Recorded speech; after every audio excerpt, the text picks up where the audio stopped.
And of all the pressing challenges that the nations represented here face, I believe there is nothing more urgent than mass migration.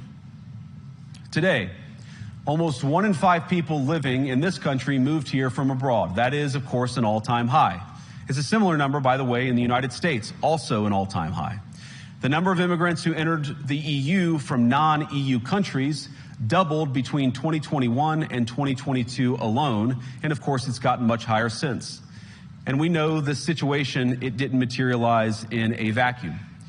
It's the result of a series of conscious decisions made by politicians all over the continent and others across the world over the span of a decade.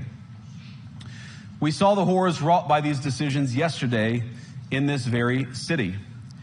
And of course, I can't bring it up again without thinking about the terrible victims who had a beautiful winter day in Munich ruined. Our thoughts and prayers are with them and will remain with them. But why did this happen in the first place? It's a terrible story, but it's one we've heard way too many times in Europe and unfortunately too many times in the United States as well.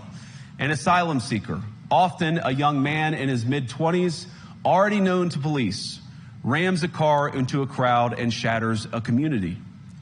How many times must we suffer these appalling setbacks before we change course and take our shared civilization in a new direction? No voter on this continent went to the ballot box to open the floodgates to millions of unvetted immigrants. But you know what they did vote for? In England, they voted for Brexit, and agree or disagree, they voted for it. And more all over Europe, they're voting for political leaders who promise to put an end to out-of-control migration. Now, I happen to agree with a lot of these concerns, but you don't have to agree with me. I just think that people care about their homes, they care about their dreams, they care about their safety and their capacity to provide for themselves and their children.